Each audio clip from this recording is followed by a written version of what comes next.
Hello, good evening. Tonight's Committee of Adjustment hearing is being held by video conference and stream video on the town's live stream webpage at oakville.ca. This is a hearing to consider applications for minor variance and consents held under the authority of the Planning Act. Please keep in mind the intent of this process is to review the application that is before the committee, listen to the evidence, and then make a decision. This process is not intended to be used to resolve any concerns or disputes that may exist between the town and individuals and organizations. If a request for a deferral is made and the committee grants such a request, the applicant or authorized agent must contact the Secretary Treasurer to schedule a new hearing date. In order to conduct an effective and efficient electronic hearing, we have adopted the following process. If you are watching the live stream of this hearing at oakville.ca, and if you wish to speak to an item on the agenda, please call 905-815-6095. Again, the number is 905-815-6095. The phone number is also posted on the screen below the live stream page at oakville.ca. Staff will be standing by to take your call. And when you do call in, staff will ask for your name and item number that you wish to address and your telephone number. Then further instructions will be provided for you to join the video conference. When the chair of the committee polls the interested parties, the Secretary Treasurer will unmute you when it is your time to speak. The applicant or agent will be given the opportunity to briefly explain to the committee the basis of the application and answer any questions that may arise. A maximum of 5 minutes will be provided for the presentation. You will need to state your full name and address for the record, and any submission beyond the 5 minutes will be at the discretion of the committee. All delegations must also state their full name and address for the record. A maximum of 5 minutes will be provided to make presentation. All remarks and questions are to be directed to the chair, and any submissions beyond the 5 minutes will again be at the discretion of the committee. The applicant or agent will then be provided with a further 5 minutes to respond to comments made by interested parties and answer any questions from the committee members.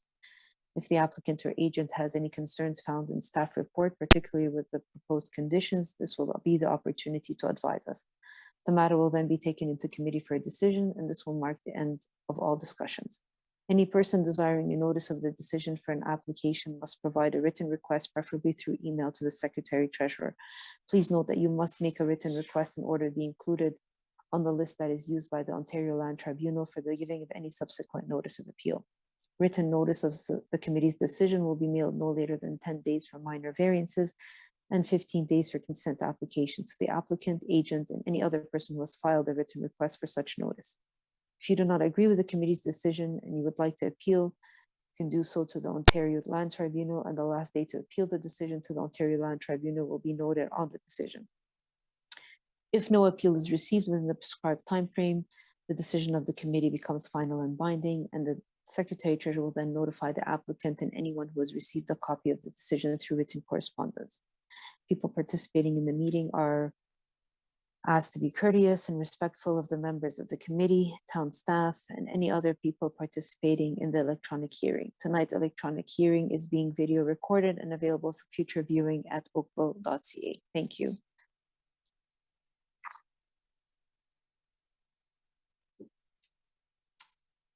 We have we have one regret this evening, Mr. Flemington. And declarations of pecuniary interests. Oh, we have one from the meeting of July the 19th, Mr. Ian Flemington for CAV 120 of 2022 at 3518 Wycroft Road, duly noted.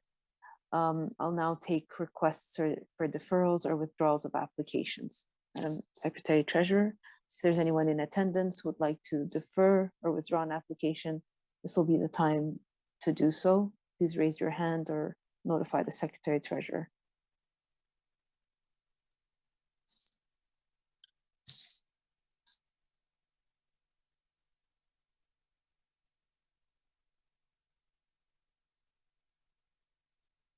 I've moved Mr. Gutberg into the meeting.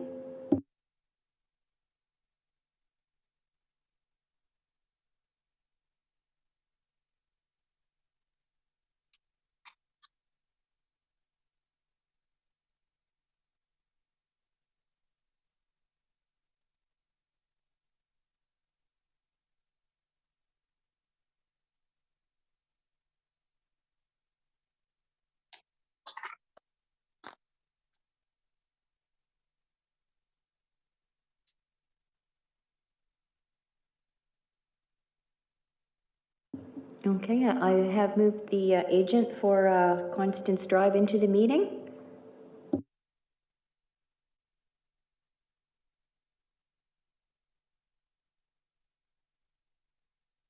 Mr. Gutenberg?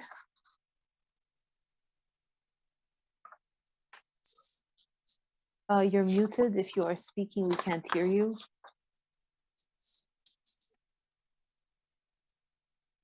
Can you hear me now? Yes, go ahead.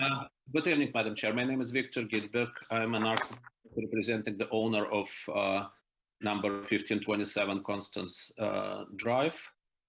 If you're able to put your camera on, that would be good. If not, you can proceed. Very well, good.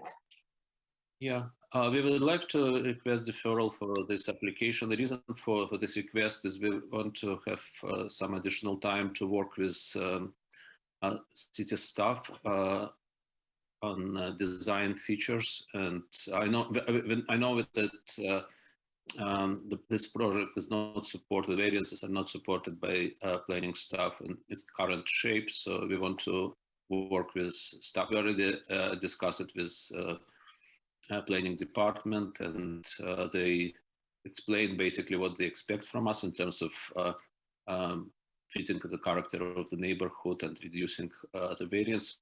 Need some additional time to work with the staff and modify our drawings before we bring it back to Committee of Adjustment. That's why we're requesting deferral.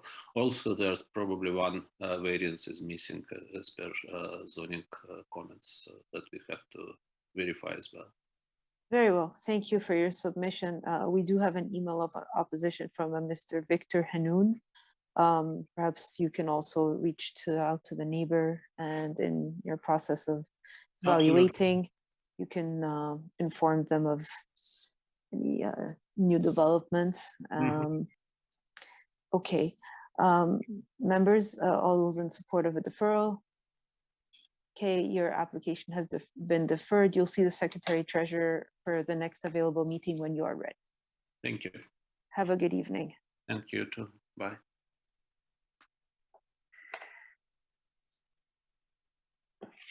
Madam Secretary Treasurer, is this the only request for deferral this evening? I do not see any other hands raised, so I would assume that that is the case. Okay, very well. We will proceed to the first item on our agenda, item CV 112 of 2022, deferred from July the 19th at 1269 Landfair Crescent.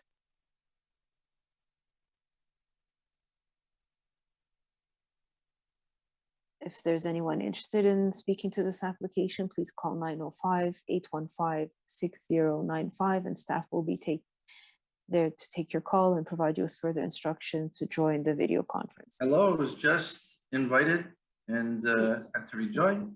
Yes, good evening, Mr. Rebo. You're representing CAV 112 2022 at 1269 Landfair Crescent, correct? I am. Go ahead. Matthew Rebo, at Perspective Views, representing the owner. Thank you for the introduction. Good evening, Council. I have had a chance to review staff comments. Yes, we did defer because we were missing a couple variances from the initial zoning review. The drawings did not change at all. It was just zoning staff missed the required variances, and therefore we had the opportunity to include them in our application. Again, I just want to remind staff that the drawings were not changed. It's the original submitted drawings. Staff supported our original requested variances, as well as the two additional variances. The two additional variances were one for the overall garage size, I believe, and the the balcony projection over the rear of the garage from the master bedroom. So with that, understanding that staff has full support, I'm here to answer any questions from council members. Very well. We have no interest from the public in terms of written submissions. Are there any questions to Mr. Rebo at this time? Any items of clarification? Okay. I see none. If there's anyone in attendance who'd like to speak to this item, please raise your hand.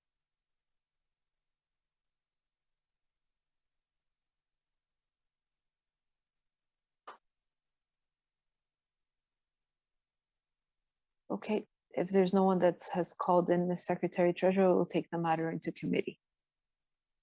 There is no one at this time. Very well. Go ahead, Ms. Murray. Thank you, Madam Chair. Having conducted my site visit, reviewed the applicant's written submission as well as the town's written staff report, which I note that the staff is in support of. Having also taken into account the comments presented by the applicant this evening and the revisions, thank you for the missed variances. I will note that there were no written or oral objections, and no one is in attendance to speak to this variance. I'm satisfied that the minor variance application meets all 4 tests under the Planning Act. I'm prepared to make a motion to approve the application with the following conditions: that the dwelling be built in general accordance with the submitted site plan and elevation drawings dated August 17th, 2021, and that the approval expires 2 years from the date of the decision if a building permit has not been issued. Thank you, Madam Chair. Thank you, Ms. Murray. Is there a discussion on this recommendation? I see none. All those in support? Okay, the application has been approved, none opposed. Thank you. Good evening, staff.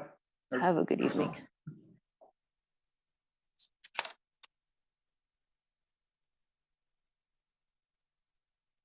Application CAV 133 of 2022 at 401 Wedgwood Drive. Again, this is application CAV a 133 at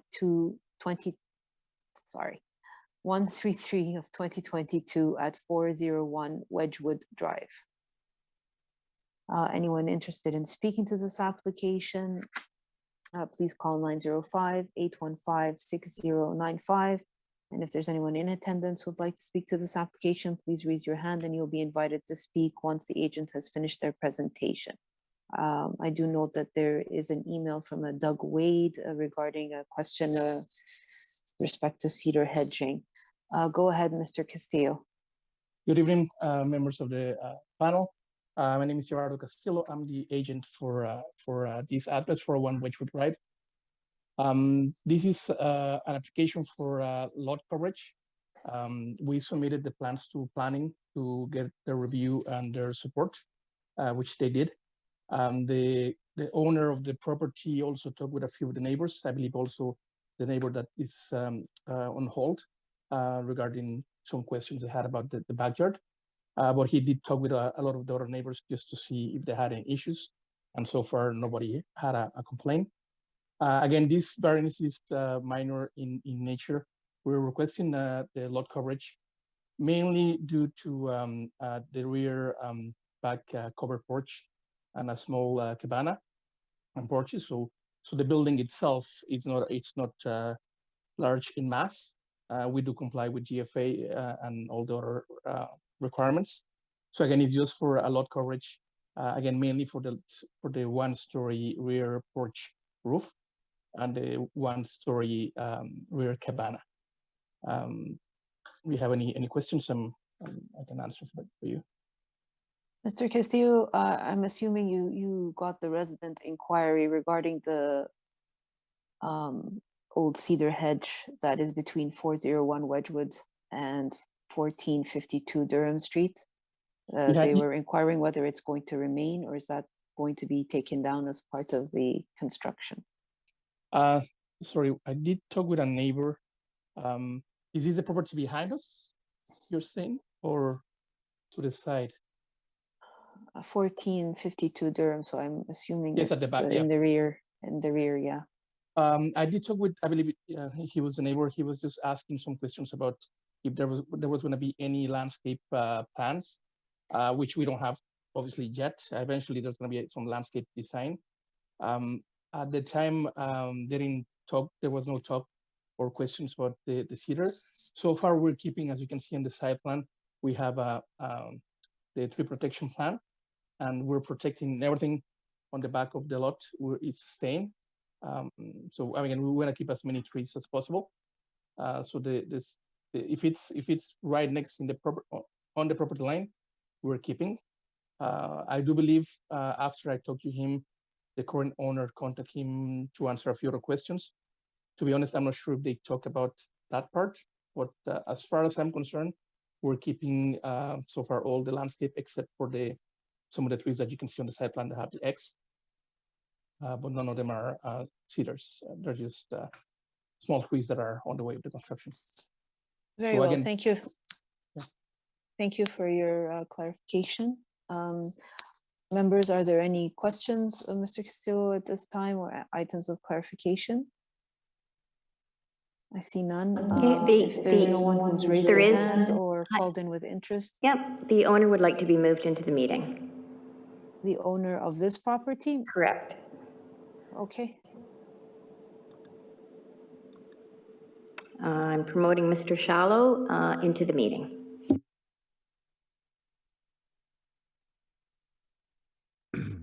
Good evening. Sorry, I did press the raise hand button, although it it didn't seem like I was let in. But nonetheless, in regards to the cedars at the back, I did speak to that neighbor. It was on Sunday, and I assured that the neighbor I'm not going to be removing the cedars. I'm actually going to be adding more junipers to create a privacy wall. So he was quite content with that, and I'm assuming that's why he didn't attend. But we came to a happy compromise in regards to the actual cedars itself. Very well, thank you, Mr. Shah. We appreciate your submission. It's always great when the neighbors speak and it makes our jobs so much easier. We appreciate that. Thank you so much.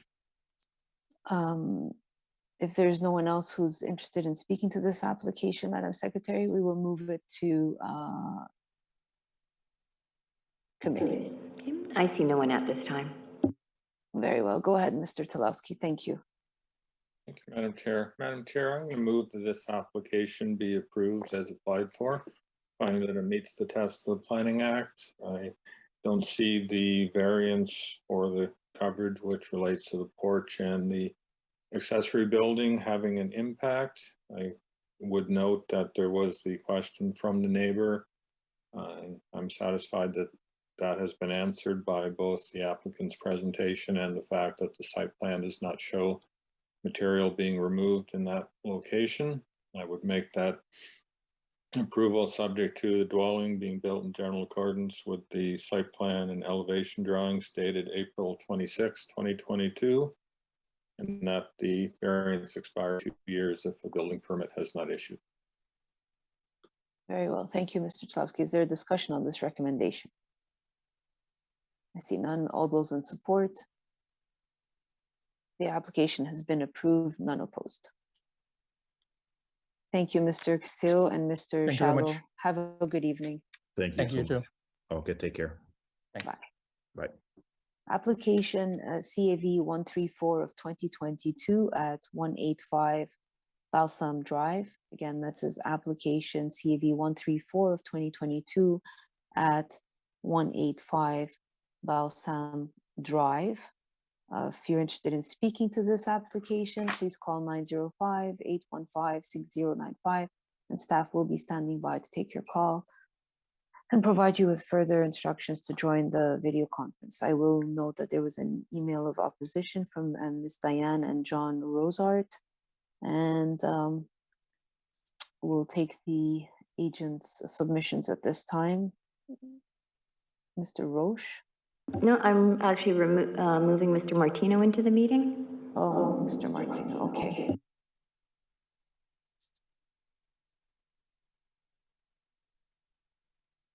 Good evening, Mr. Martino. Go ahead, sir. Good evening, Madam Chair, members of the committee. My name is Terry Martino, architect with Grenwhite's Architect Associates, 341 Kerr Street. And we are the agents for the owners, Andrew and Haley McDonald at 185 Balsam. I guess I believe the application is fairly straightforward as presented. We are here tonight seeking or requesting 4 variances. I would like to highlight a couple of things quickly, if I could, is that the lot is extremely large, being an acre in size. We believe that we located the house situated proposed dwelling with an ample front yard setback, which gives a nice streetscape, as well as we meet the or exceed setback as required by the zoning bylaw. The variance is, as outlined in the staff report, we believe are minor in nature and meet the 4 tests of the Planning Act. Specifically with the respect to the height request, I would like to note that we've attempted to design the house so that front elevation, which is the west elevation, the house slopes on either side down to 1-story height at both the north and south property line, reducing the mass of the house.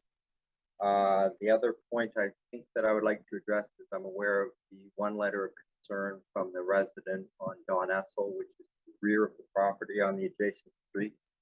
And as I understand his concerns, it would be about the request for variance 1 and 2 with the additional garage size as well as the paving. I believe that staff concur with their comments in the report is that the additional garage area is internal.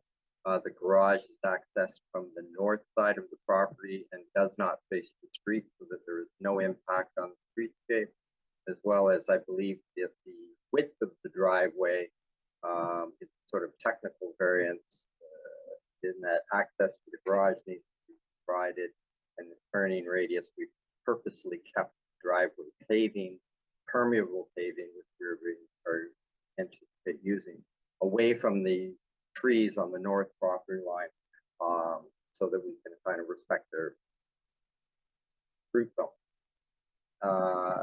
With that, I'll be happy to answer any questions you may have. Very well, thank you, Mr. Martino. Are there any questions or items of clarification of Mr. Martino at this time? Okay, I see none. Has anyone called in to speak to this application, Secretary Treasurer? There's no one at this time. Okay, very well. Then we'll take the matter into committee. Mr. Hardcastle, go ahead, sir. Thank you, Madam Chair. Having undertaken my site visit, having reviewed the materials, including the written staff report and the applicant's presentation, I'm satisfied that the requested variances conform to the 4 tests of the Act. I'll put forward a motion of approval. The design of the building is significant in terms of mitigating the variances, so I will put forward a motion of approval subject to the 2 standard conditions, those being that the dwelling be built in general accordance with the submitted site plan and elevation drawings dated May 25th, 2022, and that the approval expires 2 years within the date of the decision if a building permit has not been issued.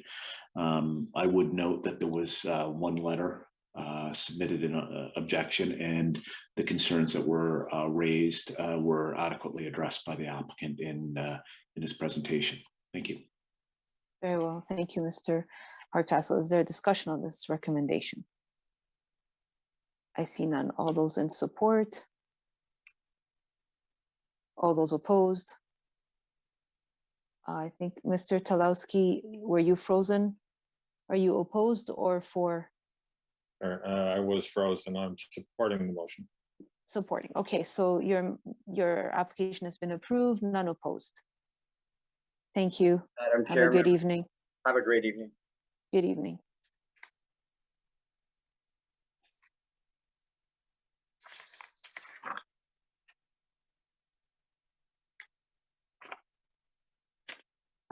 Application CAV 135 of 2022 at 310 Old Orchard Circle. Again, it's 3AV 135 of 2022 at 310 Old Orchard Circle. If there's anyone who's interested in this application, please call 905-815-6095 and staff will be standing by to take your call and provide you with further instructions to join the video conferencing.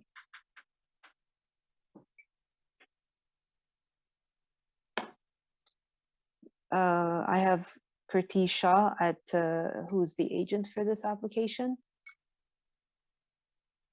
Yes, he's in the meeting. Very well. Mr. Shah, can you turn on your camera and unmute yourself and go ahead with your presentation?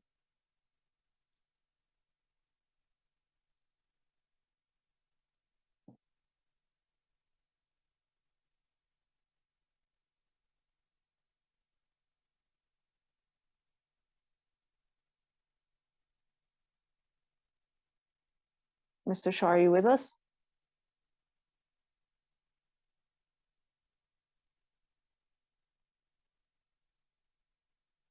Hi, I'm just getting our agent on the line. We're the owner, Daljit Gillen.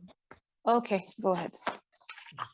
I'm just gonna send her a quick text and confirm for her to add.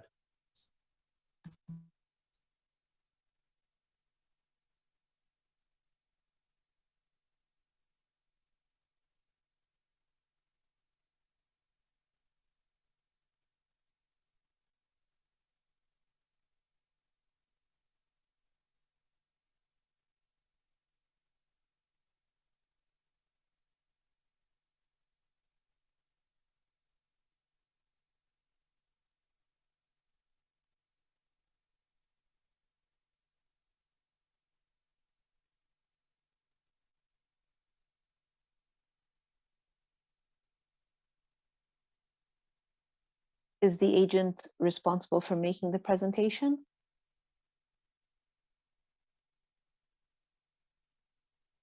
Yes, that's correct. She's responsible for the presentation and has all the documentation. Okay.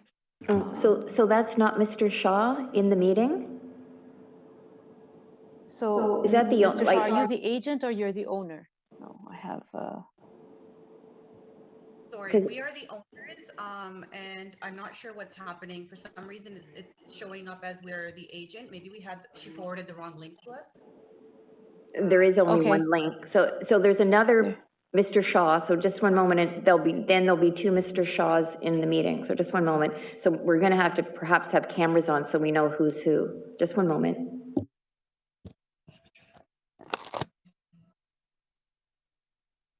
Yeah, so she's having a challenge unmuting her line.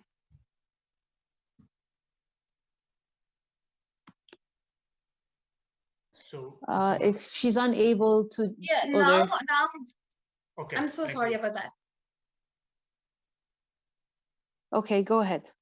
Okay. good Sorry, evening, can I just members of Committee of Registration. sorry, can I just clarify who the other people are? Are they the owners? Yes, The that's two correct. gentlemen, are they can they just say their names for the record, please? This is my father, Daljit Gillen. My name is Vikram Gillen. I'm his son. Okay, so the father is the owner of the home? Okay, Yes. perfect. Yep, thank you very much.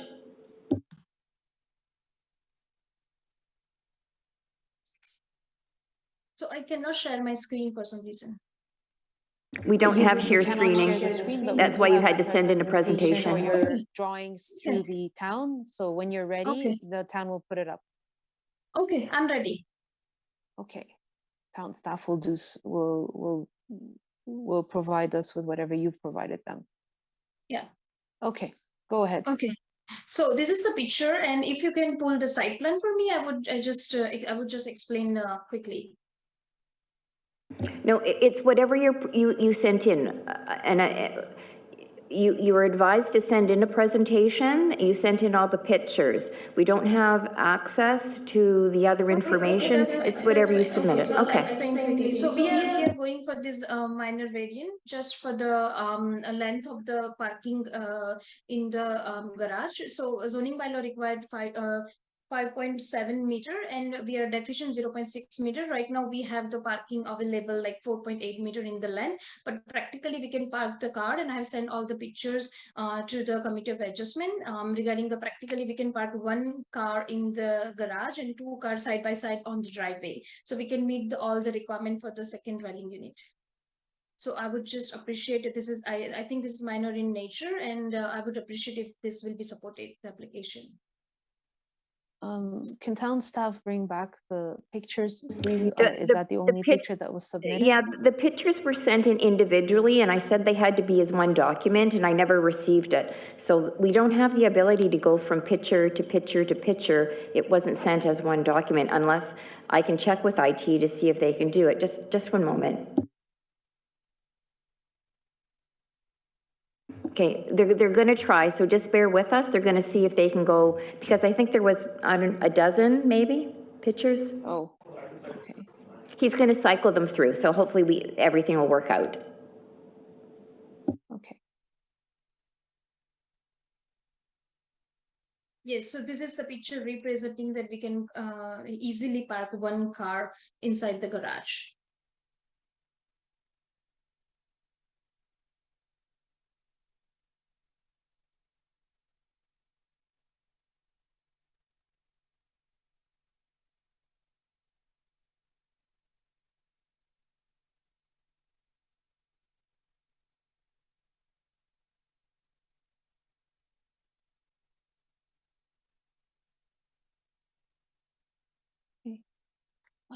Sure. I have a question for Ms. Aaron. With respect to the comment regarding the existing below-grade access stairs, can you just clarify that? Through you, Madam Chair, I would like to clarify on this that they have created an access from inside the house through stairs to the basement, and they have created a retaining wall in front of the garage, for which they require a variance of less dimensioning of the parking space in the garage. So it's only 0.6 meters, which they are requesting for the minor variance. So we were lacking evidence that they can park the cars in the garage actually. So we had requested for additional information at that time. We did not receive in time, so we did unsupport the application at that time due to lack of evidence. So given that you've seen those pictures, are you amending your support to the application? Yes. So after seeing the pictures, I do change my opinion for supporting the application. Yeah, I do support it. As I can see, the cars can be parked easily after, because it was already, there was a lot of stuffs in the garage, so they couldn't send the pictures at that time. So yeah, I do support the application for now. Very well. Thank you for your clarification. Are there any questions at this time? Go ahead, Ms. Murray. Thank you, Madam Chair. Through you to town staff. It indicates here, though, that additional information needed to be demonstrated that the proposed dimensions will adequately allow 2 vehicles to be parked in the garage. We only see 1 in the pictures. So that's the first question.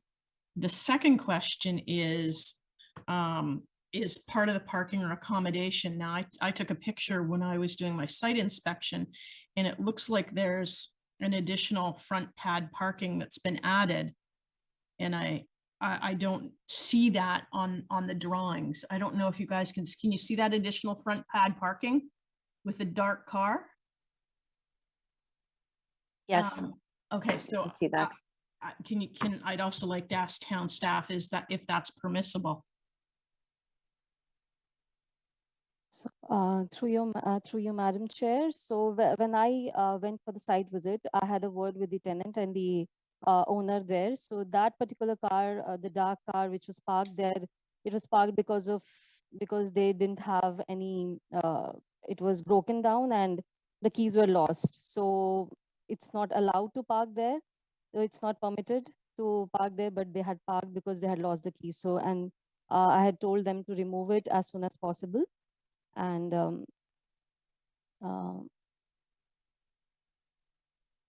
so can I get the other question? Can you repeat the other question? Sorry. The other question was about the 2 vehicles, I guess, in tandem.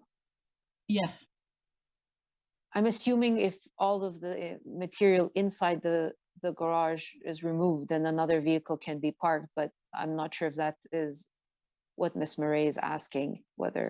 So there is a requirement for three car parking, as they have asked for a second dwelling unit in the basement. So as we analyzed, one car parking would be inside the garage and two car parkings can be in the driveway. So that is what is allowed, yeah. So that meets the requirement. It's fulfilled. Is fulfilled. Okay, Ms. Murray, does that answer your question? I'm sorry I interjected on your question. I'm going to go back to the notes again, and it says staff requires additional information to demonstrate that the proposed dimensions will adequately allow 2 vehicles to be parked in the existing garage. But we're now saying that it's 1 vehicle and 2 outside of the garage. So there's some inconsistency, which was originally recommended. I'm trying to get to the heart of the matter. Yeah, so seeing the applicant's request on the variance, we analyzed and we understood that they were asking for 2 parking space, but I think applicant needs to amend the requested variance to just have 1 space in the car garage. Because earlier seeing the requested variance, we thought they are asking for 2 car spaces in the garage. So now applicant is asking for 1 space in the garage. So they need to amend the requested variance. So they need to come back with an amendment?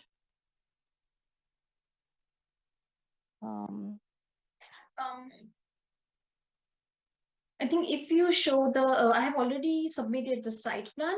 In my site plan, I have mentioned 1 car parking in the garage and 2 car parking on the driveway side by side. And we are only deficient 0.6 meter by the length inside the garage that we demonstrated by submitting the pictures that practically we can park the car in the garage. So total, we need 3 car parking for the second dwelling unit. Originally, we have applied this application for the below grade entrance and the second dwelling unit. For the second dwelling unit, technically we need 3 car parking. So we have demonstrated, yes, we can park 3 cars, 1 car inside the garage and 2 cars side by side on driveway. And now we are deficient 0.6 meter. That's we are looking for the variant for that. And I really, I'm really requesting the committee to, this is minor in nature, and if you can support the application. Ms. Buckerfield, I see you would like to speak. Yeah, no, I just, through you, Madam Chair, I thought I could maybe help clarify. I think that what the applicant was trying to do at the beginning was to mention, she was mentioning that there was 1 space in the garage. And I think what she meant to do was request whether the committee would consider her amending the request to just the 1 space in the garage and 2 spaces outside. Versus what was requested on the form, which is a totally different question. You need to assess that first, whether you would be willing to assess the new request of the 1 parking space. So it would be just the length of the parking space that would be amended and not the width. And then go from there. So I think there was just a bit of a miscommunication of what the applicant was asking potentially. And I think that's why then they were just talking about the 1 space. But that's up to you, committee, to determine whether you would accept that first request of the just amending the length of the space, because that's what they've been able to provide evidence for, is the 1 space in the garage that would fit. And they're referring to under the zoning bylaw, they require a minimum of 3 parking spaces on the property. If you have any other questions, I'm happy to clarify or help bring this together. So how would the variance requested be amended right now? Give me 1 moment. I just want to take a look at how it's worded right now.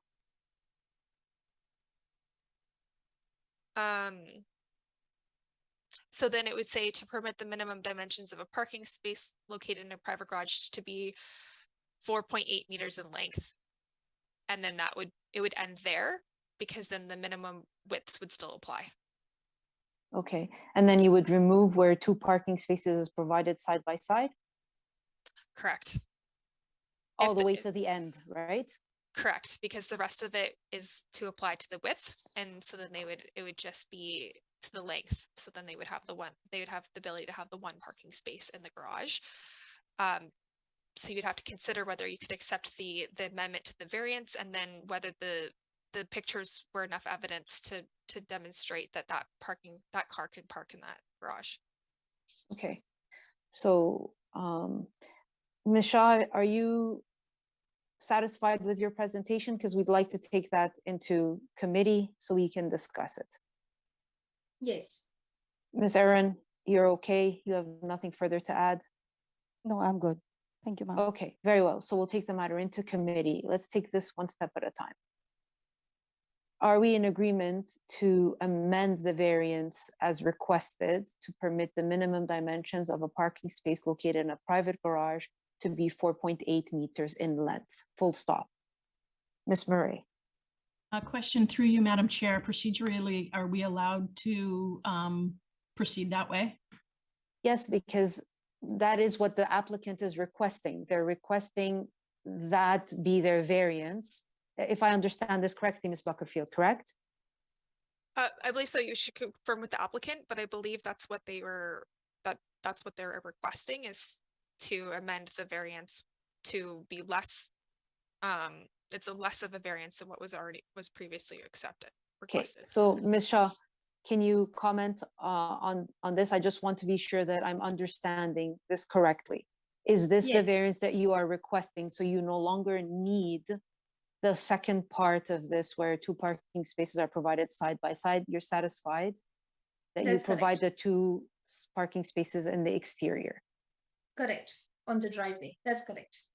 And that is what you have agreed with Ms. Erin regarding? Yes, that's correct. Yes.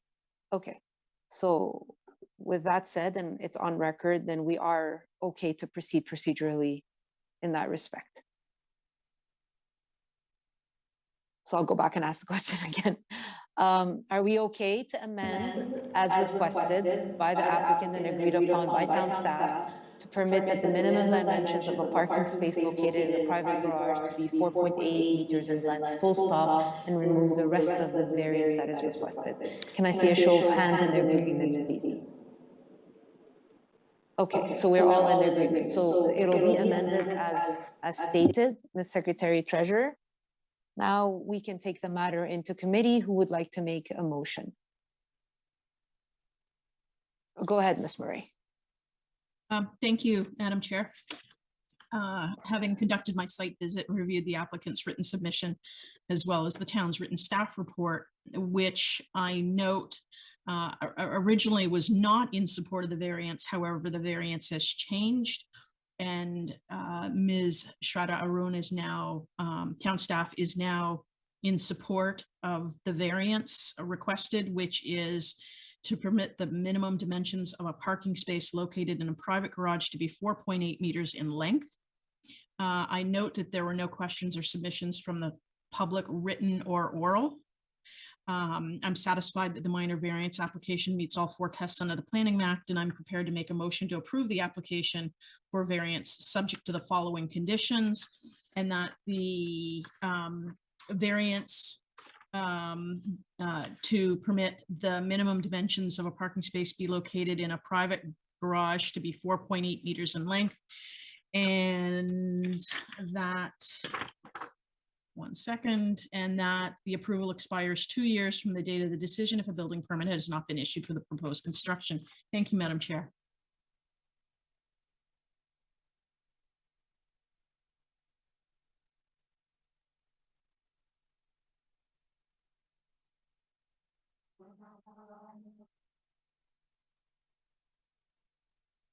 Madam Chair, you're on mute.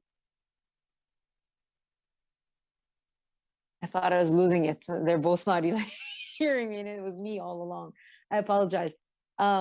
Ms. Erin, do we need a building permit for this variance? We don't need a building permit for this. After this, they would be going for the building permit to build the second dwelling unit. So that's why they need a variance for this one. Okay, so then the second condition applies in this case then? The second condition where two parking spaces are provided side by side? No, the approval expires within 2 years of the date of the decision. Oh, yeah. If a yeah. building permit has not been issued or Yes, for proposed. sure. Okay, all right, very well. So those are the conditions that are set before us. All those in support? Okay. Your application has been approved, none opposed. Have a good evening. Thank you so much. Appreciate. Good night. Thank you. Good night. Okay,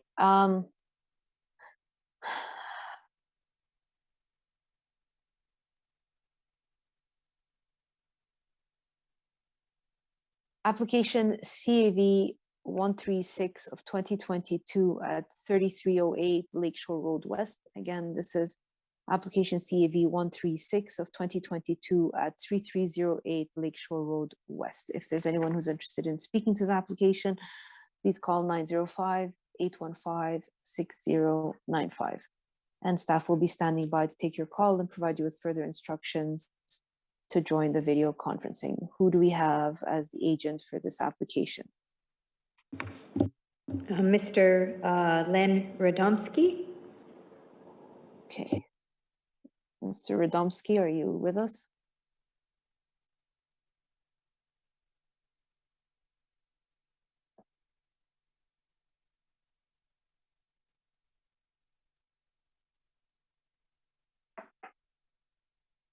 Mr. Radomski?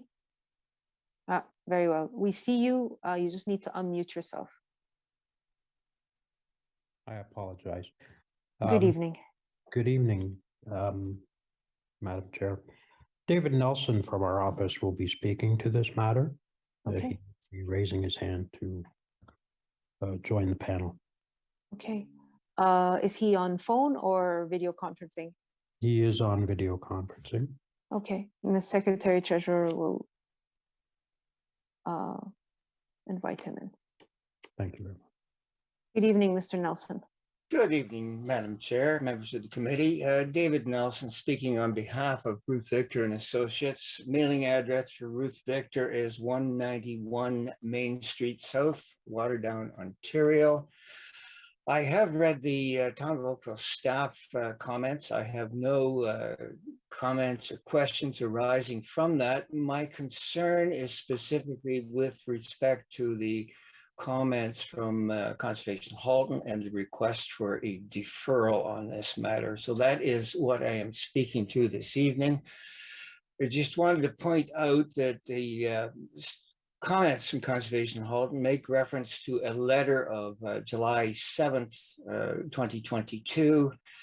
I wish to point out, having received information from Mr. Radomski, that letter was not received by Ruth Victor and Associates until August 9th. And there has been an apology rendered by town planning staff, but that doesn't really help at this point.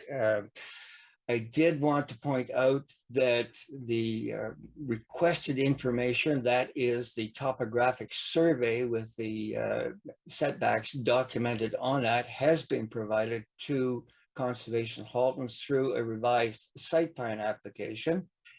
And in addition, last week, the application for a permit from Conservation Halton has been submitted.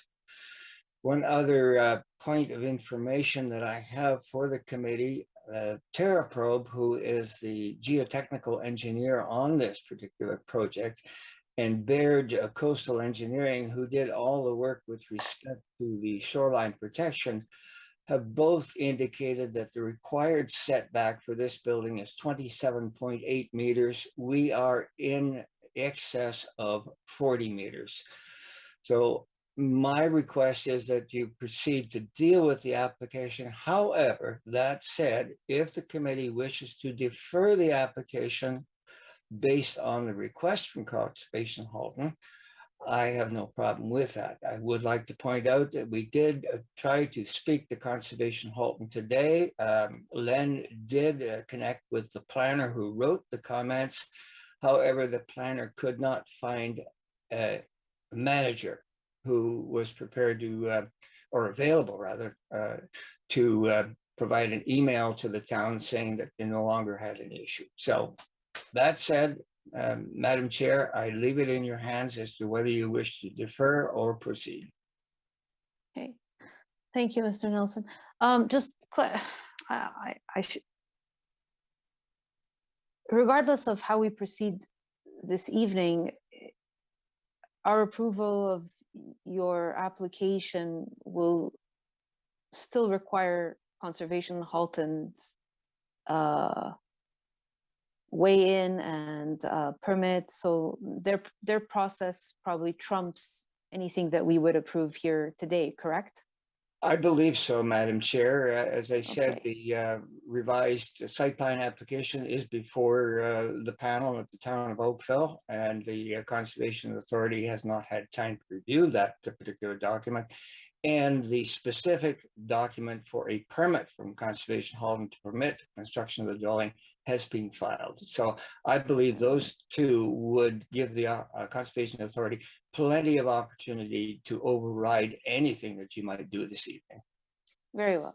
So in my opinion, I'm ready to proceed. I'll just canvass the committee members, a show of hands of whether you would like to proceed or not, or a discussion on the matter if you'd like to comment.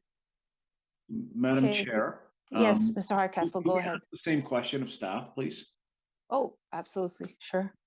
So the same, I guess, question goes to staff. If we do proceed, is it within your understanding that anything that we do here will still give Halton Conservation an opportunity to override or proceed however way they wish? Through you, I Madam. wasn't as eloquent in the in the question this time, but I'm hoping that Ms. Erin was listening the first time around. Yes, for sure. So through you, Madam Chair, I would like to say they would be needing the permit from Conservation of Halton. So even if we issue the approval, they have to come back if they have any issues to address those issues again to the committee. So Very they well. need a permit from Conservation of Halton. Okay. I'm okay to proceed. If everyone else is okay, Mr. Hardcastle, I saw a show of hands from Ms. Moran Talowski. Are you satisfied? Can we proceed? Okay, very well. So are there any members or neighbors that have called in requesting to speak to this application? We do not have any written submissions, Ms. Secretary Treasurer. If there's no one standing by, we can take the matter into committee. There's no one at this time. Very well. We can take the matter into committee. Who would like to move a motion? Go ahead, Mr. Slawski. Thank you. Thank you, Madam Chair. Madam Chair, I'm satisfied with, first of all, proceeding, believing this issue to fall under applicable law. The applicant needs a series of approvals, and it's chicken and egg. Something has to come first. If they don't get the permit from Conservation Halton, I'm sure they'll be back to see us. Mm-hmm. Having said that, I'm prepared to move that the application be approved as applied for, finding that it meets the four tests of the Planning Act. I would note the staff support and that there's no objections from the community. I would make that approval subject to development being constructed in general accordance with the final approved site plan to the satisfaction of the Director of Planning, and that the variance expire with if a building permit has been issued within 2 years. Very well. Thank you, Mr. Talowski. Is there a discussion on this recommendation? I see none. All those in support? Okay, the application has been approved. None opposed. Thank you, Madam Chair and members of the committee. Have a good evening. Have a good night. Thank you. Okay. Application CAV 137 of 2022 at 3483 Wilmot Crescent. Again, it's application CAV 137 of 2022 at 3483 Wilmot Crescent. We do have letters of support from Mr. Gary Harvey, Elisa Pemberton, Maureen Miller, Mark Muirhead, and Alex Alberston. And if there's anyone who's interested in speaking to this application, please call 905-815-6095. Staff will be standing by to take your call and provide you with further instructions to join the video conferencing. We have the owner, Mr. Martin, and Ms. Matviva. Okay. Hello, Mr. Madiva. Good evening, Madam Chair, members of the committee. My name is Stephanie Matviva. I'm a planner with Glenschnar and Associates. The address of Glenschnar and Associates is 10 Kingsbridge Garden Circle in Mississauga. I'm the agent for the owner. Okay, go ahead. Thank you very much. If I can have the next slide, please. The property in question is located within an established residential neighborhood. It is a fairly unique lot in that it backs on to Sheldon Creek. If I could have the next slide, please. The owner is seeking permission to add a rear covered porch to their property for additional outdoor enjoyment. This requires one variance, which is a reduced rear yard setback, as shown on the screen there. Next slide, please. As shown on the site plan, the rear covered porch is a logical extension of the existing dwelling. I would note that the proposed construction and variance do not alter the existing dwelling, or the character of the established neighborhood. If I could have the next slide, please. This is just the proposed elevation showing the rear covered porch. It is a logical extension, continues the existing characteristics of the dwelling. If I could have the next slide, please. These are the side elevations demonstrating that it is fully compliant with the permitted heights. As demonstrated in my submission letter, it is my professional opinion that this variance meets the 4 tests under the Planning Act. I am happy to answer any questions that there may be. Thank you very much. Thank you, Ms. Matviva. Are there any questions or items of clarification at this time? Okay, I see none. If there's no one that is called in with interest to speak to this application, Madam Secretary Treasurer, we'll take the matter into committee. There's no one at this time. Very well. Who would like to move a motion? Go ahead, Mr. Hardcastle. Thank you, Madam Chair. Having undertaken my site visit, having reviewed the materials, including the written staff report and the presentation by the applicant, I'm satisfied that the requested variance conforms to the 4 tests of the Act and will not pose negative impacts upon adjacent properties. And I'll put forward a motion of approval on that basis. The motion should be subject to 2 conditions, those being that the covered porch be built in general accordance with the submitted site plan and elevation drawings dated June 20th, 2022, and that the approval will expire within 2 years of the date of the decision if a permit has not been issued. I would note that there were 5 letters of support submitted with respect to this matter. Very well. Thank you, Mr. Hardcastle. Is there a discussion on this recommendation? I see none. All those in support? Application has been approved, none opposed. Thank you very much. Have a good night. Good night.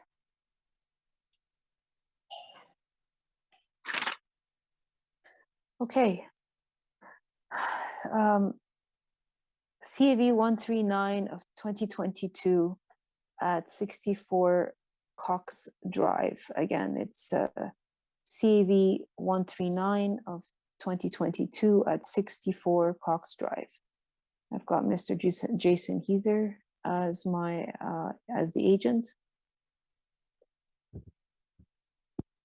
Good evening, Madam Chairman, committee members. Good evening. Jason Heather on Hicks Design Studio, 295 Robinson Street, on behalf of our clients at 64 Cox. The proposal in front of you, I'll just do a quick little brief presentation if you don't mind, is for a replacement dwelling on this lot. We are seeking 4 minor variances in order to do so. I'll just run through them quickly in order. If you don't mind going to slide 3. The dwelling depth permitted is 20 meters. We are proposing 21.12 or an additional 1.12 meters. The depth is really related to the calculation from column to column on this dwelling, and we're taking that to the rear porch, single story, open air, covered porch on the back, no overlook concerns, and does not increase GFA or coverage.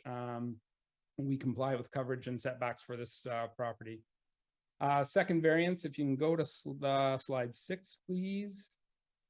is related to GFA. We're allowed 29%. We're asking for 29.44 or an additional 7.4 square meters. This really relates to a bit of a housekeeping bylaw over top of the garage. There's a small additional area that's added in order that we do not have to add a much larger variance for RFA. Again, the variance is small, 7.44 meters. And as you can see from the front elevations or the rendering, much of that GFA is hidden in that single story roof line. Let's go to slide 3 again, if you don't mind. Front yard setback.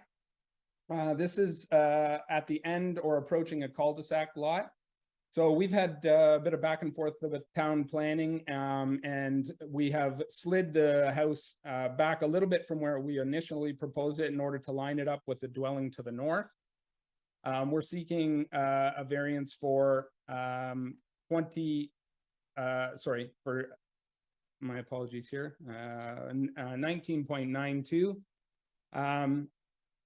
Much of the front yard variance really relates to the front porch element. There's an entry element on the front porch. It's an angled property line. So as you offset that back, it clips that front central porch element. So much of that is related to the setback to that front element, and much of the house to the north and majority of the garage are actually within the permitted setback.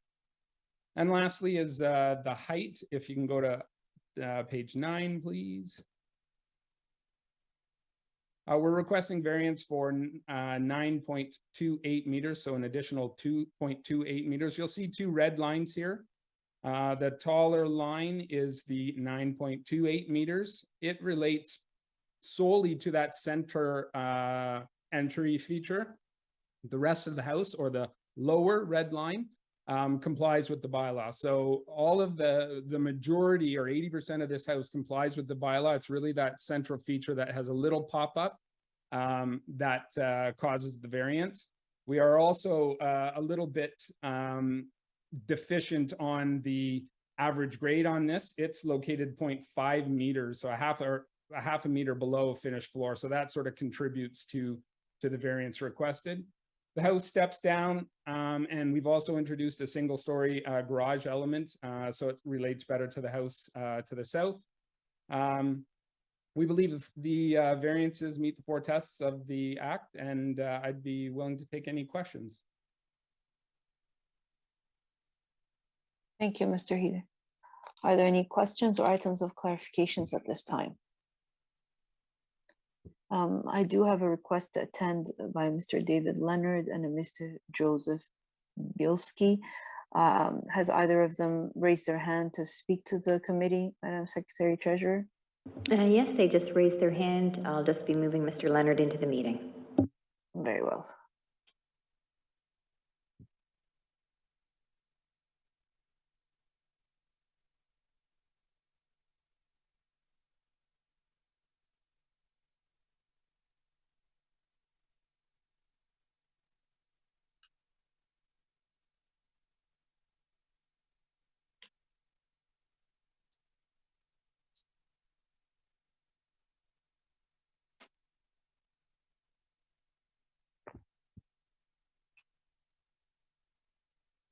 Okay, Mr. Leonard's in the meeting. Go ahead, Mr. Leonard. I'm going to, Dave, are you in?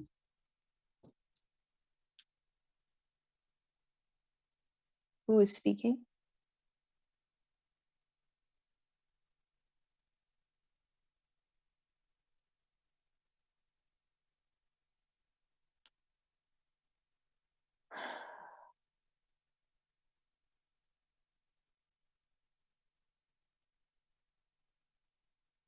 Mr. Leonard, you need to unmute yourself and turn your camera on, please, in order for us to be able to hear you. I'm bringing Dave Leonard in. There. Very well. Can you hear me now? Yes, good evening. Yeah, sorry about that. It's a Mac versus PC. So you were gonna have to shut one of them off because there's an echo. Yeah. Sorry about that. Again, it's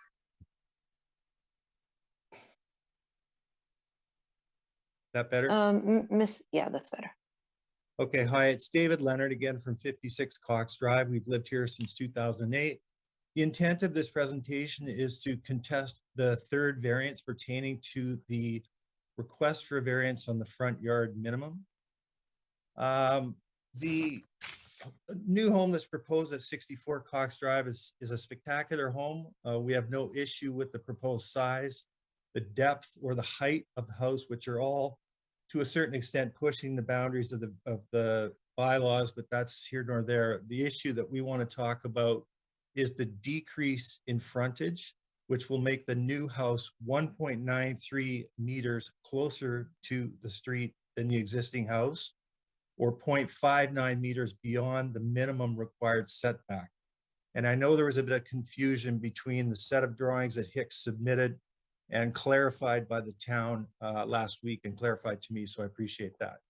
So it's our contention that the proposed variance is in fact not minor and therefore does not meet the first of the 4 statutory tests. And I want to just try and put things into perspective here. When you look at the drawings on paper and you look at it relative to the dwelling on the north and to us on the south, inclusive of the variance request, everything looks just fine. Even if you did a site visit and did a drive-by, you know, without imagining that house there, it would seem fine. So while on paper everything looks great, until you kind of put things into perspective, in a broader perspective, you don't see the impact of this extended frontage. So I want to just have a look at the first image that's in the submission that I put forth, if we could. If you look at the natural sweep of the cul-de-sac that moves around to the right, the existing houses basically follow the contour of the cul-de-sac. And the effect of that for us is that if this new house comes out 1.93 meters, that whole flow is disrupted. And I would say that it really does erode the aesthetics of the streetscape, and it certainly impacts the view, not only of those coming down the street looking at the homes, but certainly for us looking up the street from our front porch. So what I did was we had our architect overlay our plans from our house with the proposed dwelling at 64, as you can see in the combined image here, to show the change in the view or the vantage point, if you will, as demonstrated by those 2 sets of blue lines. Are we tracking? You follow me? Yes. So it's really about the sight lines. If we proceed to the next image, it just gives you a broader view. If you look at the blue line attached to the red dotted line, the existing home, we can see pretty much all the way up the street. I can see traffic coming, I can see all my neighbors, but if this new house goes in out 1.93 meters from the existing one, I lose all that visibility. I can't see the cars bombing down the street. God forbid if my dog goes across the street to see his friend Dennis at number 57, all that's kind of gone. So if you go to the next image, and this will try and put things into real life, I measured from the corner of the existing house out the distance of where that new house would be. And by that, I'm talking about the extension of the porch that was mentioned by the representative from Hicks Design. This is the visual impact. This is the change in the vantage point or the sight lines from where I stand at my front door at the house right now. So again, as I say, it's hard to see when you just look at the drawings, but when you put it into real life perspective, you can see that it is quite a dramatic change. You know, I think when I've reviewed it with the neighbors in front of us, and the two neighbors up the street, they absolutely share the perspective, and I have their full endorsement and support of this objection to the proposed variance. And so with that, I leave it to the members of the committee to decide what's best in this scenario. Thank you, Mr. Leonard. Is there anyone else that wishes to address the committee? Yes, there is, and I'll just move them into the meeting.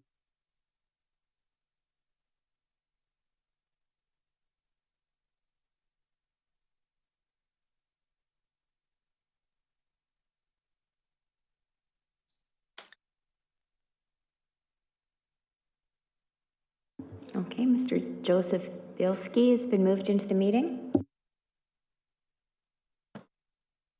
Hi there. Sorry, it might be a bit dark. Can you hear us? Yes, go ahead, Mr. Bilski. Hi there. My name's Joseph Bilski. This is my grandmother, Violet. If you can see her, she's the owner of 40 Cox Drive. Yes, we can see her. Hello, ma'am. Okay, you can say hi. She's there. So we haven't spoken formally with David Leonard about the proposals, but we just wanted to weigh in on this meeting. And since we haven't spoken to him prior to this, we just wanted to join and say everything that he said we're absolutely in support of. We couldn't have articulated it better than he has. But our main qualm with the proposed variance in the front part of the house is the general aesthetic and view line of coming down Cox Drive and what that'll do to the general gradient, as Dave has shown in his drawings from his architect. Very well. Thank you for your submissions. Are there any questions of Mr. Leonard or Ms. Bilski at this time from committee members? Okay, I see none. Mr. Jason Heather, it's your opportunity to respond to the neighbors, and then we'll take more questions from the committee. Yeah, of course. As is normal procedure in our office, we did circulate packages likely prior to the arrival of the letters from the town to all local residents. Unfortunately, nobody has reached out with any questions or concerns. It should be noted that the variance is really for you're allowed to come 1 meter in front of the current existing setback of that house. So what the variance request is actually for is 0.66 meters in front of that allowable. And also in keeping with that, the existing home that exists on site right now is only 2.5 meters away from the side property line. We have increased that to 4.2 meters away. And I would also take a little bit of objection to the image of the red block of a house. We've also designed that elevation. That side of the home is the garage, and that's been designed in a single-story fashion. So that roof line actually slopes back away from the house. You're not going to see a 2-story block of home there.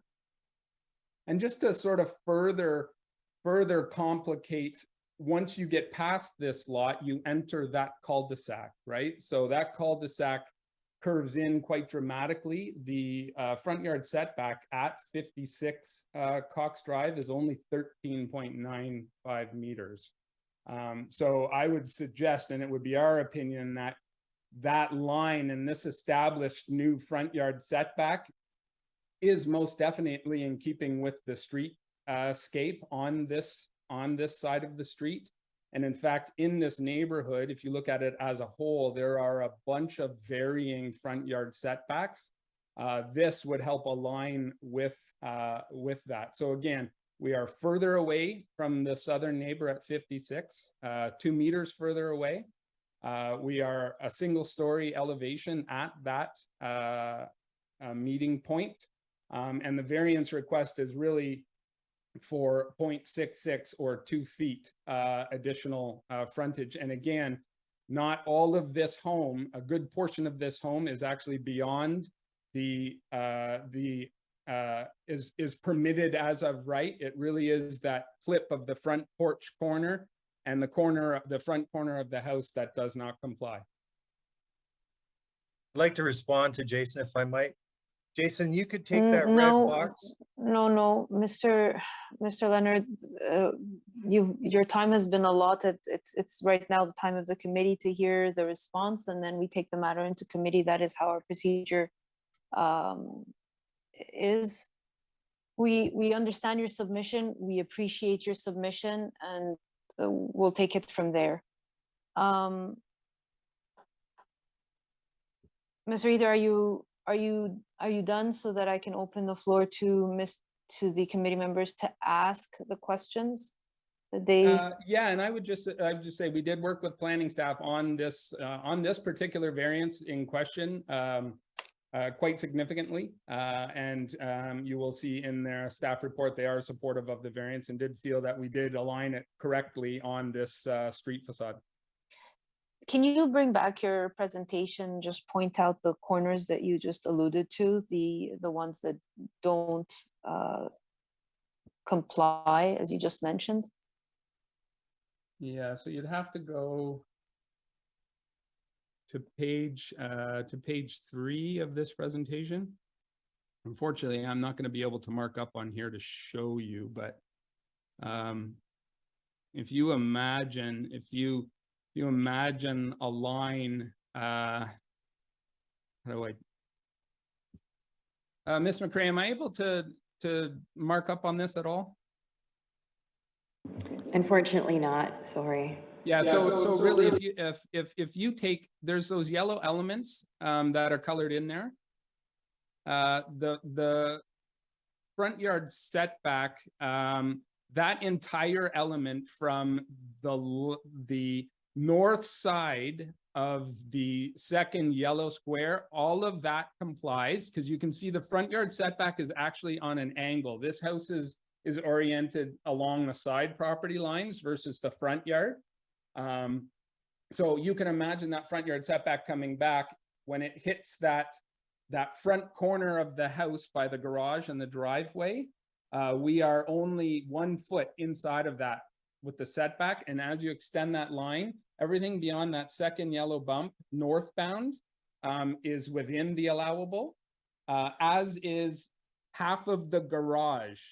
So half of the driveway and half of the garage on the southern side is also complies with the front yard setback. Okay. All right, if we can move back into panel, please.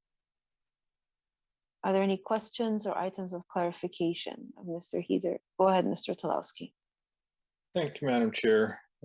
Mr. Heater, I agree you've done a really good job designing a house that fits with the other houses in the neighborhood, particularly the way you dealt with the single level garage, which is very consistent with the other houses around it.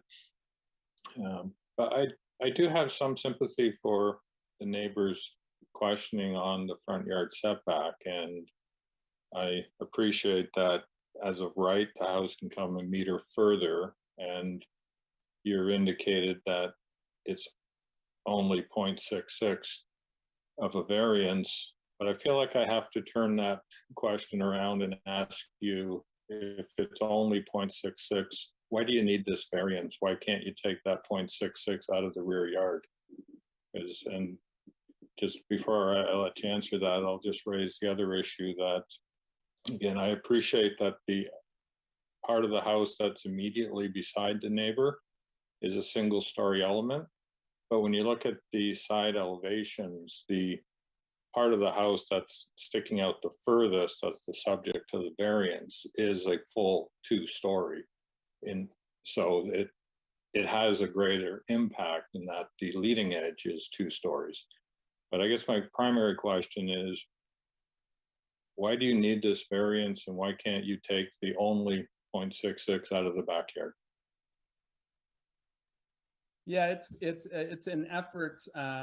It's an effort to provide our clients and the owner with proper amenity space in the rear yard of the home. It gets a little pinched on the corner, so in an effort again to respect the requirements for proposed side yard setbacks, the house now has increased an additional 2 meters away from that side property line. And it's really the situating of this house relates to providing correct amenity space in the rear yard and bringing an alignment to the front corner of the house to the north. And again, these were discussions that were had along with planning staff at the time of sort of design for the home.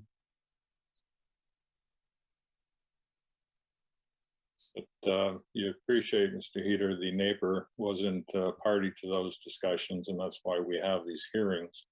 So now that you're hearing the full story, do you not feel it better to more average the alignment with the houses on each side?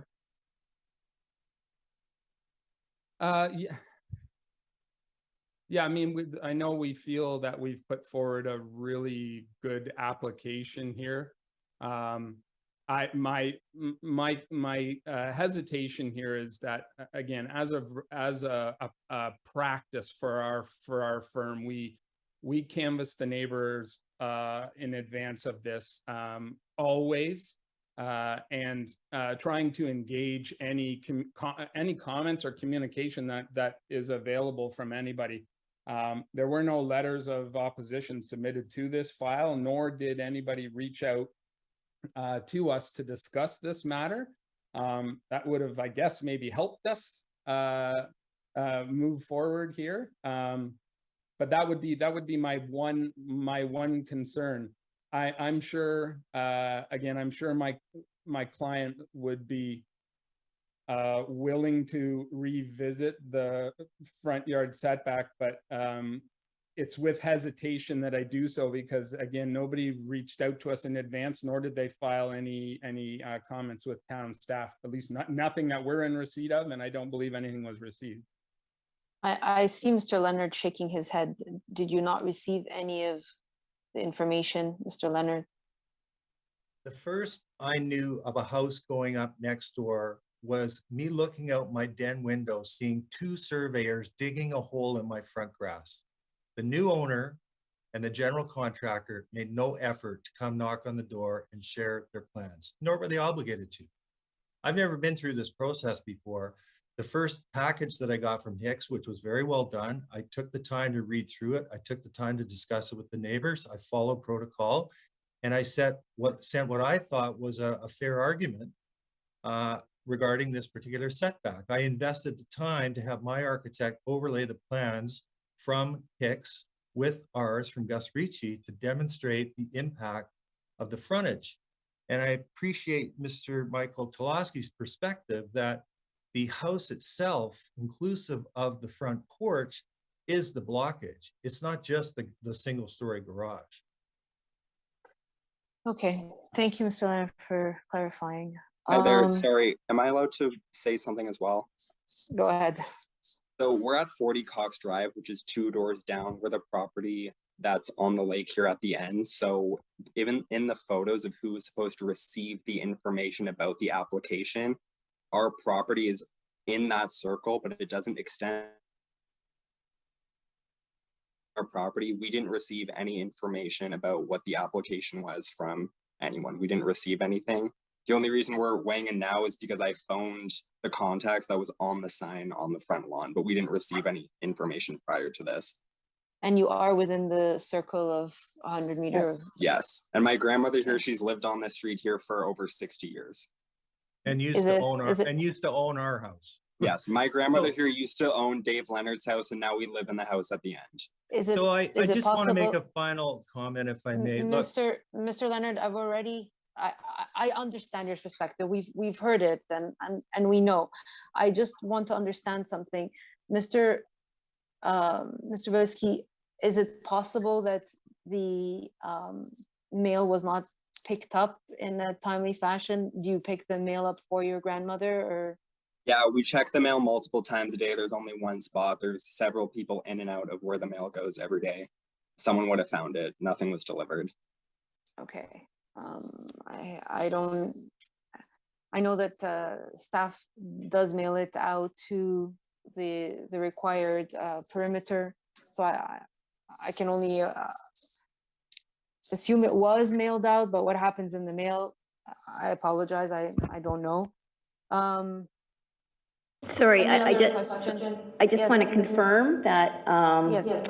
Violet Wanda Bielski at 40 Cox Drive, apartment 3B in Oakville, L6J 4P9 was sent the notice. I just, that's, it was mailed out probably almost 14 days before the hearing.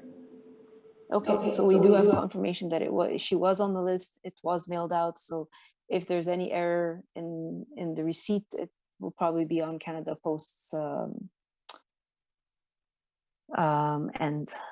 Are there any other questions of Mr. Heater or the I did give the committee the opportunity to ask questions of the neighbors as well, but I will give that opportunity again just in case. Mr. Heater. Yeah, I think just given what I've heard this evening, I think it may be in our best interest to, with the committee's permission, to defer this, to revisit this front yard setback. Again, I'm hesitant to do this because I do feel like we've put together a really great proposal. But again, I know we've done our due diligence in the neighborhood. So I'm a little bit disappointed that we have not been engaged by anybody that was circulated, and Mr. Leonard did indicate that he did receive the package from our office. So it's likely in our best interest to bring this forward at the next available date with a possible revision to the front yard setback, rather than having this turned away in full. That's fine. If that's your request, then I'll take it before the committee. There is a deferral fee and you're aware of that. And Mr. Talowski, you have something to add to this discussion? Thank you, Madam Chair. Before we go down that route, if I may ask Mr. Heater, as an alternative, if the committee were to, I can't speak for my colleagues, but to approve variances 1, 3, and 4, deny variance 3, and make it subject to a site plan to the satisfaction of the Director of Planning, would that be a more favorable outcome than an outright deferral? That would be a much more favorable outcome. Yeah. Yeah, I wasn't sure that I could entertain that option on the floor. But yes, we would be willing to revisit that. Let's ask planning staff if they'd be okay with that amendment. I would say just one thing, that the other variances that we're seeking are not impacted by this front yard setback. So it's very separate from the other 3 elements. Regardless if the house is shifted back, it's the dwelling depth remains the same, the GFA remains the same, and the height remains the same. So they are somewhat untethered from one another. Okay. Ms. Aaron, would you be amendable to that recommendation? Through you, Madam Chair, yes, we would be open to that, and the site plan would be subjected to satisfaction of directive planning and conditions. Okay, very well. And just, is there a discussion? Sorry. So Mr. Heater, is that your contention that we are going to take Mr. Talowski's recommendation? I'm happy with that, members of committee. Can I, sorry, yes, Madam Chair? I'm just saying we can actually totally remove the variance number 3, like amend the application to only be the 3 variances, number 1, 2, and 4, as opposed to, it's up to absolutely the committee if they want to see it that they denied this the variance number 3. Another alternative is to completely remove the request for the front yard setback, and that would be reflected in the decision. Okay. But I think Mr. Talowski's recommendation was that we leave variance number 3 subject to the submission of a new site plan to the satisfaction of the Director of Planning, correct? Versus completely deleting that? He wanted to deny it, which you absolutely can. Oh, is that what you said, Mr. Strasky? Yes, Madam Chair. My question was with respect to whether a denial of one and approval of the other three was better than a deferral to the applicant. And my personal perspective, I'd rather, given the comments made by the applicant so far, I'd rather proceed on that basis, subject to whether my committee members follow, but I'm happy to put a motion on the table. As I'd rather do it that way as opposed to put Mr. Heater on the spot and force it, effectively forcing him to withdraw that variance. Okay, procedurally, before we go into committee and put a motion on the table, I just need to understand from Mr. Heater how he'd like to proceed, because then the Secretary Treasurer will amend the application as such, and then we will take it into committee and vote on it. Okay. Yeah, my suspicion here is that we will come back with the revision will shift the house backs in order to comply with the front yard setback. Therefore, that variance is not required. Full stop. Period. Yeah. Okay. So if that's the case, then we'll take the matter into committee, and Mr. Talowski will put the motion in, and then the Secretary Treasurer will remove variance number 3 completely. If that's what. Does that answer your question? Yeah, if that's the motion from the committee members. If they're in agreement with the request to actually remove variance number 3. Yep. Ms. Murray, Mr. Hardcastle, are you in agreement with that? Ms. Murray, okay. Madam Mr. Chair, Hardcastle? I fully support the idea of removing the variance versus the idea of a refusal. I think it's a better course for us to go, and I appreciate Mr. Heather's accommodations with that. Very well, thank you. Okay, so we'll proceed. Go ahead, Mr. Talowski. Thank you, Madam Chair. Madam Chair, they say best decisions when nobody's happy. I don't suspect the neighbors ever going to be fully satisfied with the fact that the existing building as we can move forward.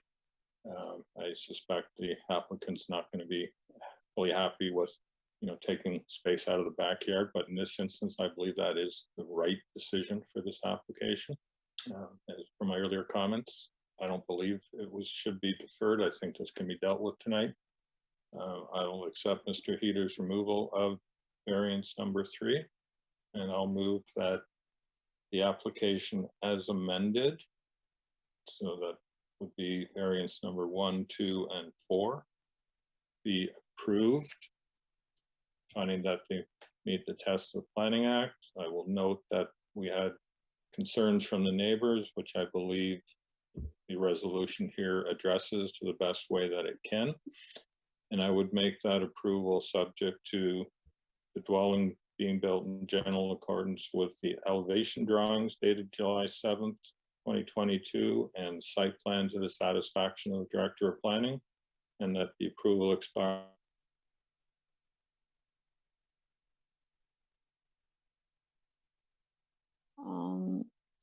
Mr. Talowski, you cut off, but I'm assuming that the approval expires within 2 years of the date of the decision if the building permit has not been issued or the proposed construction. Correct?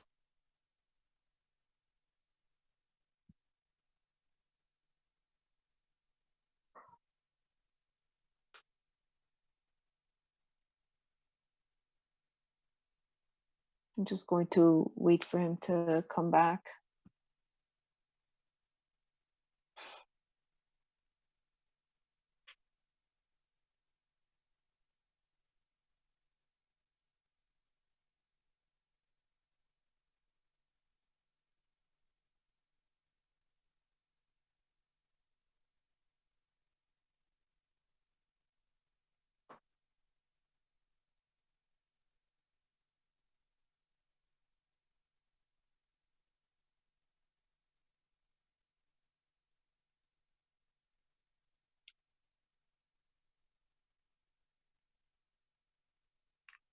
Mr. Talaski, we lost you as you were reading the second condition. Sorry about that terrible connection tonight. Yes, second condition is just standard that variance expire within 2 years if the building permit's not issued. Very well. Is there a discussion on this recommendation? Okay, I see none. All those in support? Okay, the application has been approved, none opposed. Thank you, members Mr. of the Heater. committee, for your time. Thank you, everyone. Thank you. Good night. Good night.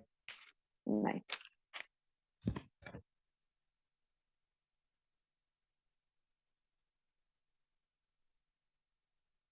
Okay, next application is CAV 112 of 2021 at 1397 Bridge Road. Again, it's CAV 112 of 2021, deferred from December the 21st of 2021 at 1397 Bridge Road. Who's the agent here? Okay, it's just going to take a moment to move into the meeting. Sure.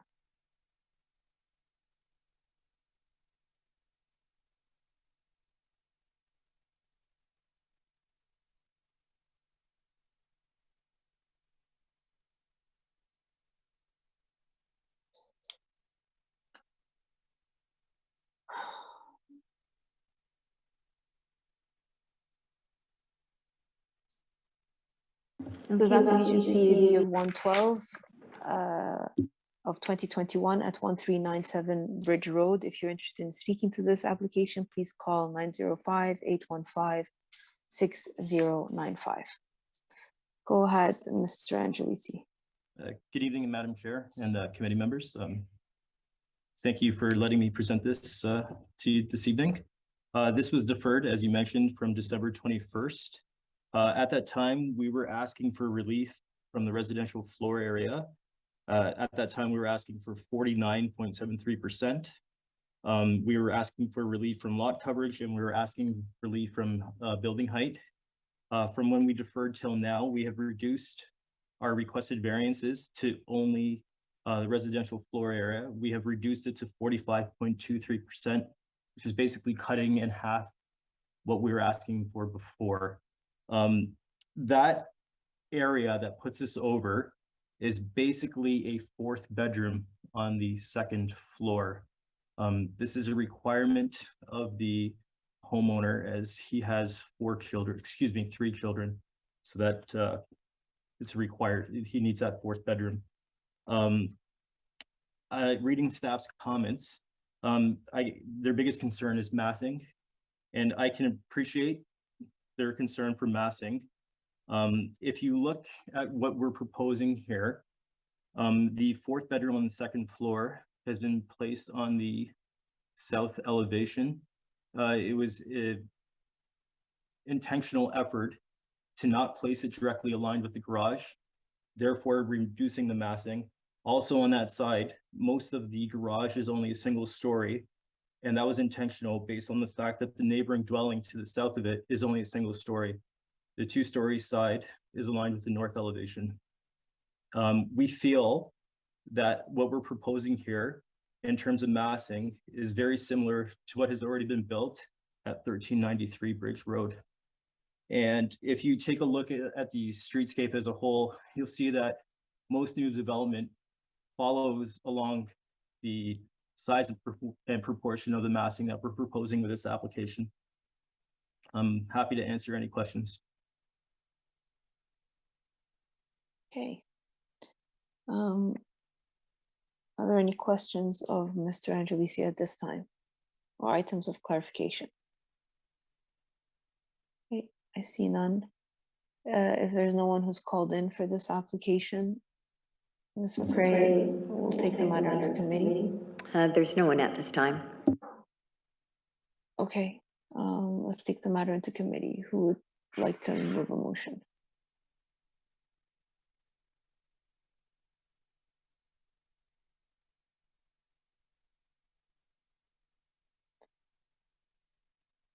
Go ahead, Ms. Murray. Thank you, Madam Chair. having conducted my site visit and reviewed the applicant's written submission, as well as the town's written staff report, which I note that the staff is not in support of this particular variance based on open to below areas.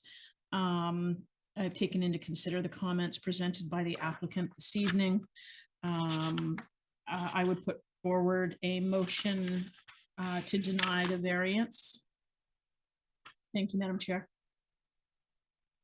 Okay, is there a discussion on this recommendation? Go ahead, Mr. Hardcastle. Thank you, Madam Chair. In reviewing this application, I'm seeing a building that is larger, that does not impose architectural controls that work to break down the massing of the house. And as such, and it is out of character, I believe, with what we're seeing in terms of the evolving character of the area. I'm going to support the motion that's on the floor by Ms. Murray. Okay, Mr. Talowski. Thank you, Madam Chair. Madam Chair, my comments are along the lines of Mr. Hardcastle's, in that I don't think it's the size of the building. That's the issue. It's the fact that hasn't been an attempt to break up the massing. And when I look at the flat one-story sections, I just see that there was so much opportunity to reconfigure the second floor into a more central location and bring some roof lines down to not cause the impact that I think all the committee is seeing as a result of this design. I'm going to support the motion, but I just thought I'd make that comment that so the applicant understands it's more the distribution of the space in my mind than the actual square footage that they're asking for. That's the issue. Okay, thank you for your submissions. The motion on the floor is to deny the application as applied for. All those in support? Okay, all those opposed? The application has been denied. Sorry, Mr. Angelos, you'll have to take it back to your client and come back with it. Have a good evening. You as well. Application CV 106 of 2022 at 462 Southland Crescent. Again, it's CV 106 of 2022 at 462 Southland Crescent, deferred from July 5th of 2022. And we do have letters of support from a Michael Douglas, and Alena Stephen, and a Stephen Mason. If anyone is interested in speaking to this application, please call 905-815-6095 and staff will be standing by to take your call.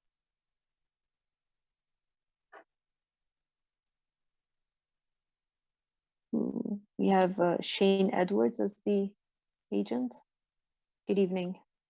Good evening, Madam Chair, fellow committee members. My name is Shane Edwards from Hughes Design Studio Limited, located at 1A Conestoga Drive, Unit 301 in Brampton. We are the applicants representing the owners for 462 Southland Crescent, which is application number CAV 106 of 2022. And I'll be speaking to the application this evening. This application was deferred from the previous July 5th hearing date. The application is also rather straightforward, so I'll just briefly run through the single variance that we're requesting. From bylaw section 6.4.1, the maximum residential floor area ratio for a detached dwelling with a lot area between 650 and 742.99 square meters shall be 41%. We're proposing a floor area ratio of 44.04%, which is a 3.04% overage. We understand that the intent of this bylaw is to prevent dwellings from having a mass and scale that appears larger than dwellings in the surrounding neighborhood. Specifically speaking to our design of the proposed dwelling at 462 Southland, if you would turn to page 6 of the drawing package, there are some 3D conceptual renderings. I'll give you a moment to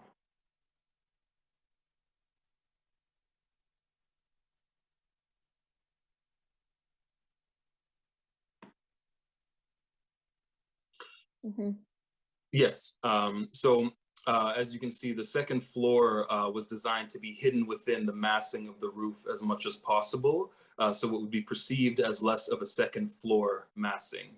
Also, the portion of the ground floor that extends into the rear yard was designed to have a lower flat roof, which is well below the main roof eave, again, to decrease the footprint and apparent size of the second story.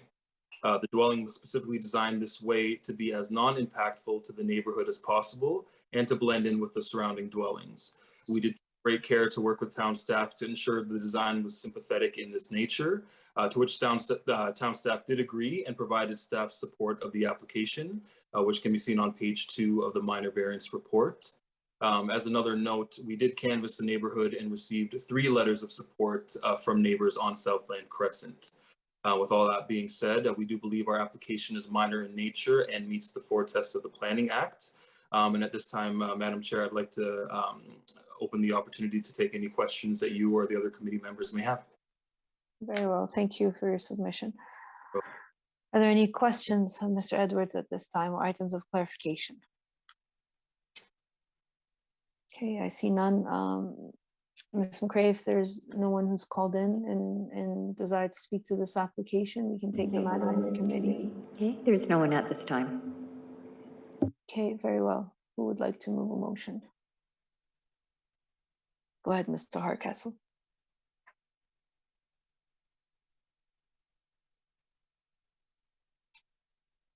Thank you, Madam Chair.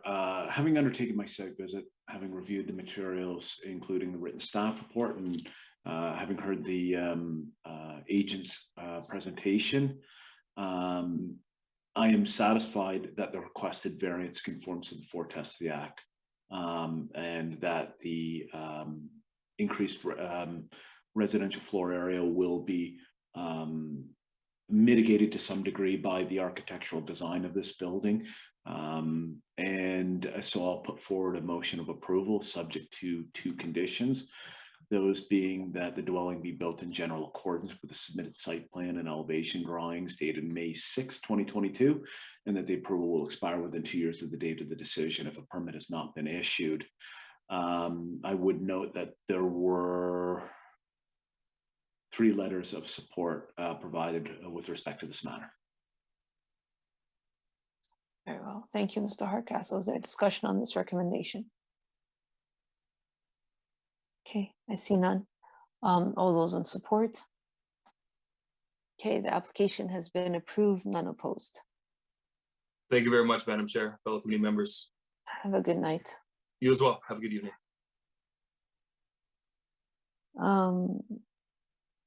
Confirmations of minutes for the July 19th meeting. Ms. Murray, thank you.